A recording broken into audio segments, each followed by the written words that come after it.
Hello, du coup aujourd'hui je vais te montrer les petites techniques à avoir pour apprendre l'aquarelle. C'est super simple, vraiment je pense que si tu sais pas dessiner, tu sais forcément faire de l'aquarelle. C'est vraiment très très facile. Pour faire l'aquarelle, normalement tu as tout ce qu'il faut dans la box, mais je vais te présenter chaque outil. Du coup déjà tu as un bloc, bon celui-là c'est le mien mais toi tu as un bloc de dessin avec une partie coloriage et une partie libre. Donc pour la partie coloriage, tu le fais de la manière dont tu le souhaites. Tu utilises les techniques que tu souhaites. Il n'y a vraiment aucune obligation, même pour les couleurs, etc. Et pour la partie libre, là je te propose juste après un petit tutoriel pour justement apprendre des techniques pour faire des fonds, pour faire de la superposition, pour faire des effets d'eau, etc.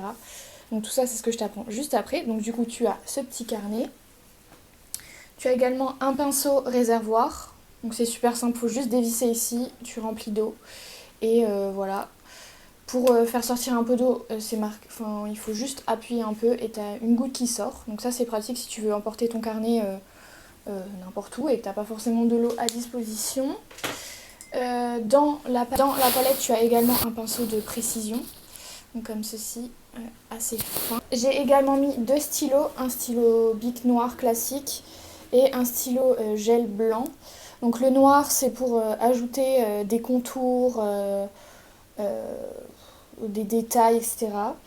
Des ombres aussi. Et le blanc c'est justement l'inverse, c'est pour apporter de la lumière, pour mettre en avant certaines parties d'un dessin, etc. Donc hop, tu as ces deux stylos dans ta box. Et bien évidemment, tu as la palette. Hop, qui se vend comme ceci. Et voilà. Voilà tout le matériel que tu trouveras dans la box. Donc voilà, je pense que j'ai tout dit. Maintenant, je te laisse avec la vidéo pour apprendre à faire de l'aquarelle. Alors, tout d'abord, on va parler de l'importance de l'eau. En ajoutant un peu d'eau à votre palette, vous aurez la couleur neutre, donc la couleur de base du pigment. Et à chaque fois, si vous ajoutez un peu d'eau, bien évidemment, ça va se diluer. Donc plus vous voulez une couleur claire, plus vous devez ajouter d'eau, comme vous pouvez voir ici.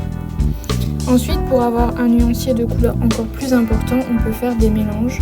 La deuxième partie de la palette est prévue à cet effet pour faire vos mélanges, comme vous pouvez voir ici.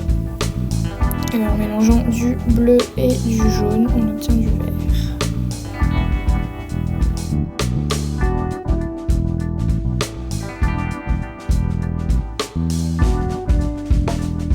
C'est pourquoi il est important de créer des nuanciers de couleurs. Donc vous mettez à plat toutes vos couleurs pour voir quelles nuances elles ont. Ainsi vous pourrez donc avoir une idée de la couleur que vous pouvez utiliser sur vos dessins. Ensuite, on peut faire des dégradés à l'aquarelle. Donc, en général, j'aime bien utiliser le pinceau réservoir pour faire ça.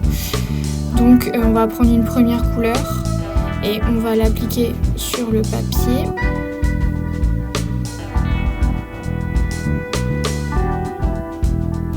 Et ensuite, sans attendre qu'elle soit sèche, on va prendre une autre couleur et l'appliquer directement sur le côté, comme vous pouvez voir ici. Et le mélange va se faire tout seul en fait. Voilà.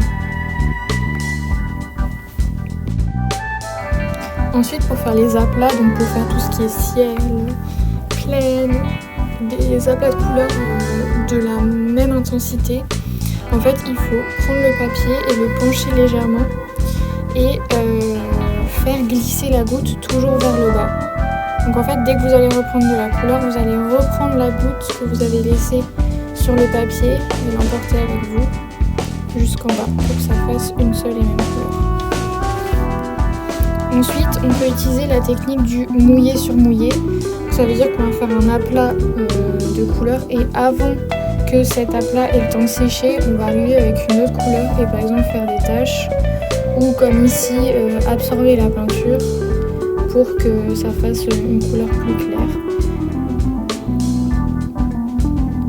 Ensuite, encore une technique, c'est la superposition. Là, contrairement à la technique précédente, il faut que la première couche soit très très sèche pour pouvoir superposer ainsi. Enfin, pour terminer, la dernière technique, c'est la position du pinceau. Vous avez énormément de possibilités avec les 2 pinceaux que vous avez dans la box. Soit faire des traits fins, faire des aplats, appuyer plus ou moins fort sur le pinceau. Pour faire des arabesques comme ici, vous pouvez également faire des points, tout est possible avec ce pinceau. Et enfin, la touche finale, ce qui permet d'ajouter les détails et les ombres, les lumières, c'est les 2 stylos, donc le stylo noir et le stylo blanc. J'adore utiliser ces 2 outils. Le blanc permet vraiment d'apporter une touche supplémentaire et d'apporter de la profondeur au dessin. Voilà, c'est tout pour mes techniques d'aquarelle. N'hésitez pas à mettre en commentaire si vous avez des questions. Et on se retrouve très vite pour une nouvelle vidéo. Salut!